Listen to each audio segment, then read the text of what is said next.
Story 1. I did not get my first cell phone until 2008 and barely used it. If you had told me landline phones would become obsolete so quickly, I would have been very confused. Story 2. Back in the early 2000s, I thought phones would continue to get smaller instead of bigger like they seem to be becoming now. Story 3. Macromedia flash. I thought it was the future of the internet until Steve Jobs started criticizing it strongly. Story 4. Point-and-shoot digital cameras. I remember my parents getting a Canon A40 back in 2001. So cool. Hard to pinpoint when they really disappeared, but I'd say probably the early 2010s, maybe 2015. They were everywhere with tons of options and features. Now it is all smartphones. Story 5. Pretty much anything that is now available on your phone. The smartphone went from, "Hey guys, look at this funny beer drinking app," to, "I can literally make a Hollywood-quality film from my pocket in about 5 seconds." So cable television, landlines, calculators, flash games, shopping, and more, all of these just disappeared. Also, virtual reality was a fairly quick fad. It might make a comeback, but it surprised me that people got virtual reality headsets and then never used them again. Story 6. I don't think many people realize how popular video rentals like Blockbuster used to be before Netflix started streaming. My friends and I would get together, pick out some movies, and just hang out and watch a few. Somehow, it led to me watching a greater variety of movies than I do now, but that might also be due to different stages of life. Story 7. Dedicated MP3 players and digital cameras, at least the point-and-click variety. Smartphones perform both functions, arguably better in some aspects. I have a fancy Sony MP3 player I recently started using again, but I find carrying an extra device in my pocket inconvenient, and it takes a long time to boot up each time. I just transferred the micro SD card with all my ripped CDs into my phone, and one of the free Android music players handles the playback. I remember buying a 5-megapixel digital camera for £75 because I needed something to take photos with for a college project. It was a poor quality camera that quickly drained AA batteries. I never thought phones would improve so much at that time. Story 8. Personal digital assistants. I thought they were going to become a thing in everyone's pockets. Now, I know phones are personal digital assistants with networking abilities, but they are still considered phones as opposed to personal digital assistants. Story 9. Flip phones were new and amazing and were exactly like the communicators from the original Star Trek. You did not even consider smartphones to be a possibility. Story 10. Not so much technology, but a paradigm. Nintendo having a dedicated and separate handheld line. Now it is a console and handheld combination that may or may not eventually become solely a console in the future. Story 11. Technology was moving so quickly through the 1990s that there is not much that would be unbelievable to someone from that time. Story 12. Nokia N95. I did not think the iPhone was better than it, and I did not think it would ever take over the phone industry, never mind Nokia. Then maybe 2 or 3 years later, almost every phone but the iPhone had become irrelevant. Companies were trying everything to compete, but nobody found an answer. Story 13. Digital cameras were like magic 20 years ago and a huge step up from developing film. Now, they have mostly fallen out of the mainstream because everyone carries a high-end camera on their smartphone. Keep in mind that film cameras had been around for almost 150 years when digital cameras came and took their whole market away. Then, in less than 10 years, they were also replaced. Story 14. Walkman. If someone told me we would have Walkman quality sound in wireless earbuds, I would call the police because they have clearly escaped from a mental asylum. Story 15.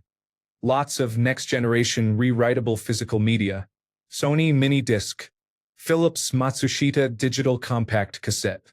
Iomega zip and jazz drives. It is unsurprising that several of these failed in a format war, but they all did. Cloud storage and streaming emerged. Since the DVD, the only physical medium with notable success is the Blu-ray disc, which is mostly used as read-only storage for movies. Browsing Wikipedia, I came across the holographic versatile disc, which promised multi-terabyte storage before it failed. Story 16. Small phones that will hold a charge for an entire week, with your calendar and alarms built in, fit in your pocket. Story 17. iPods were ubiquitous.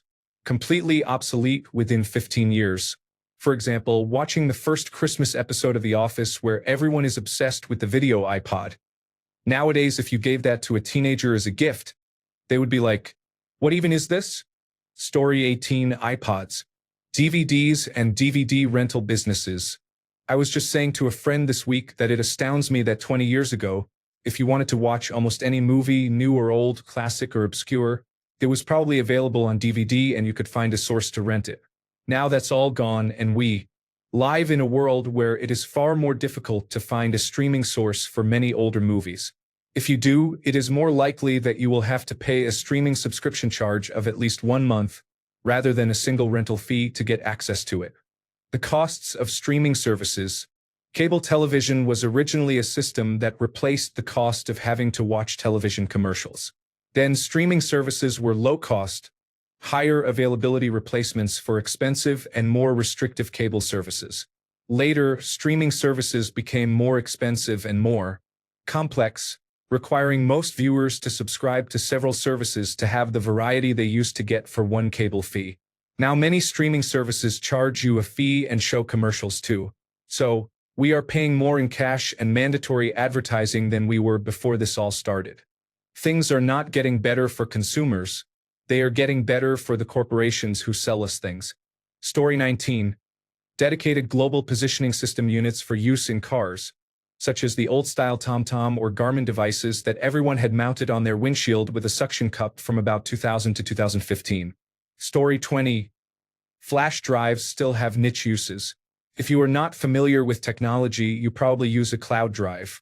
If you are more experienced, you likely have network-attached storage or use a shared folder program like SyncThing, which can automatically synchronize files between your computer and phone. I mainly use flash drives for boot disks, but even then there is Ventoy, so I only ever need one. Story 21.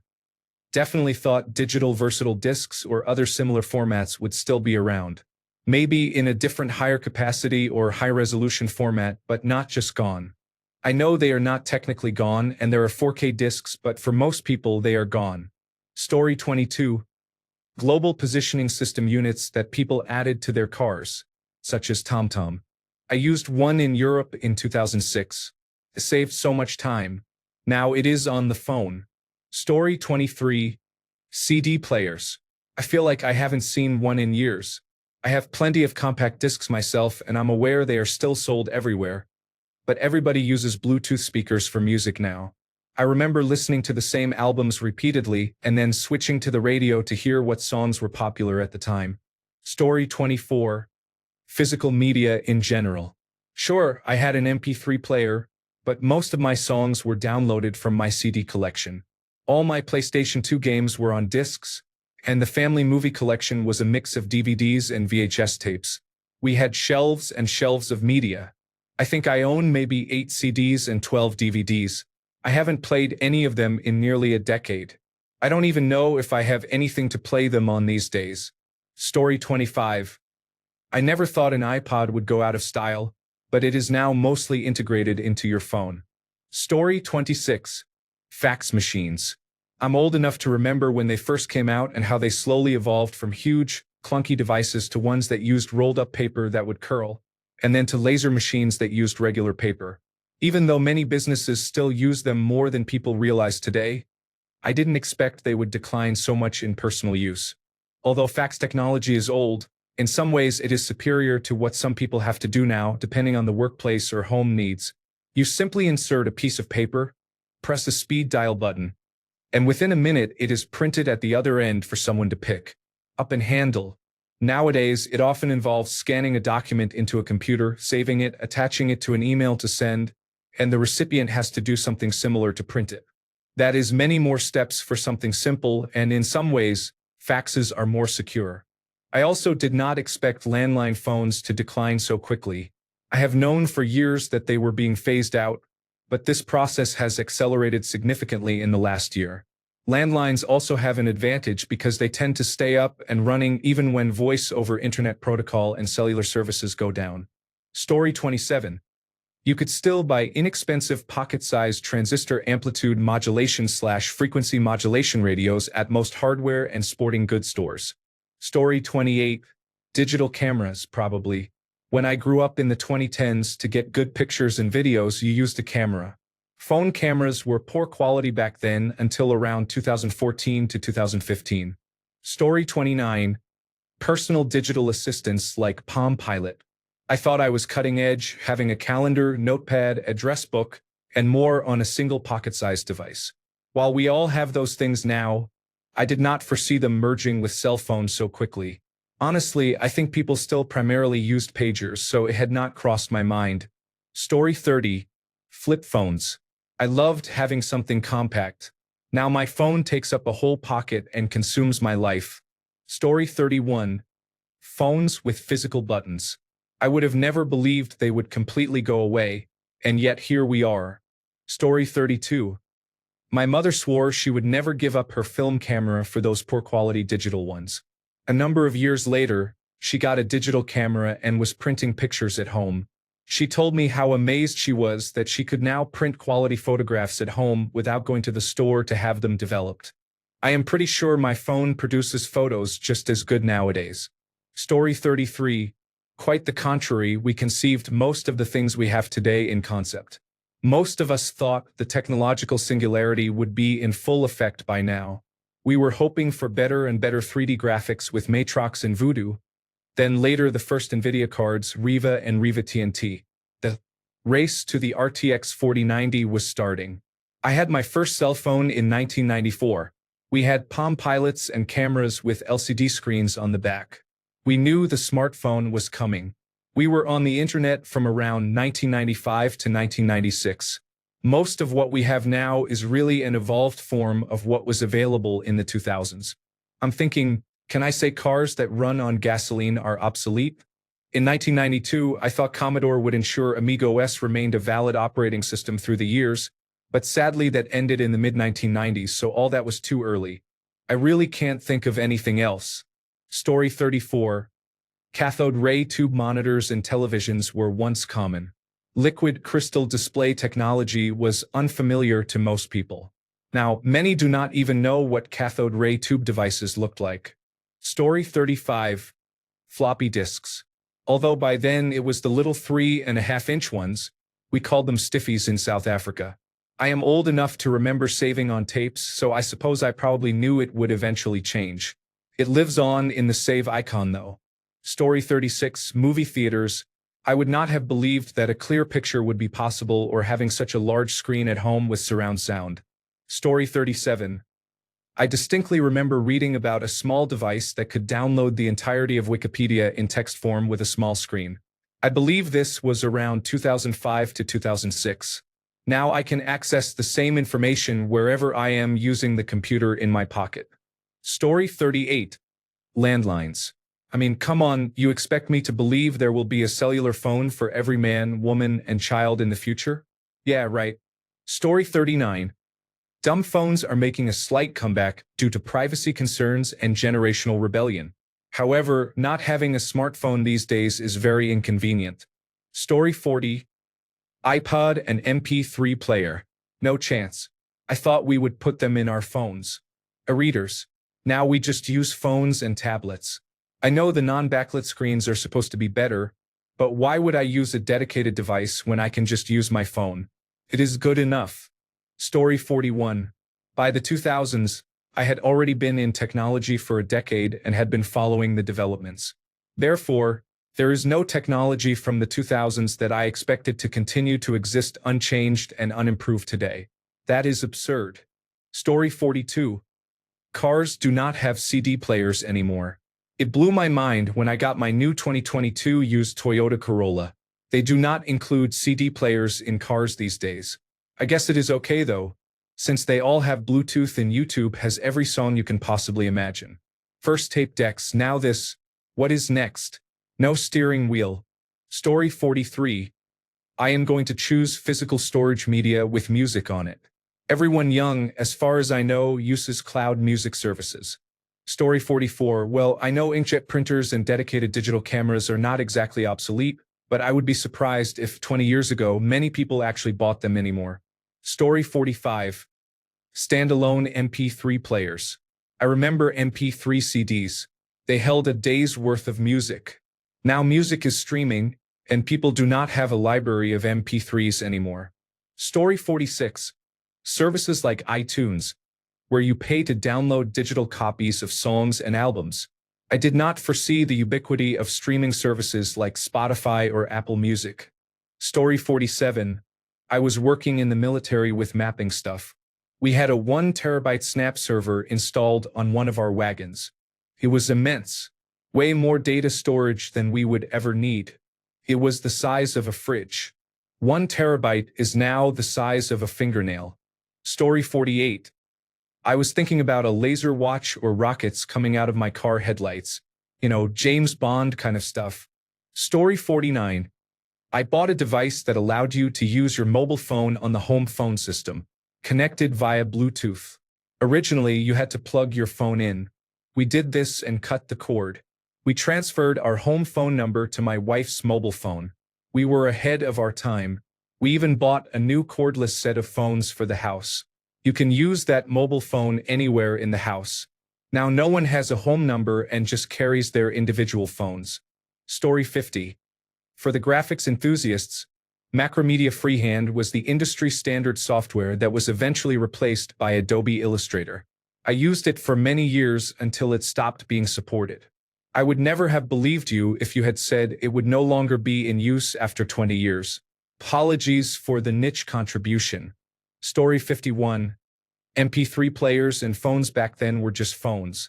Having these mini computers in our pockets was not even a thought.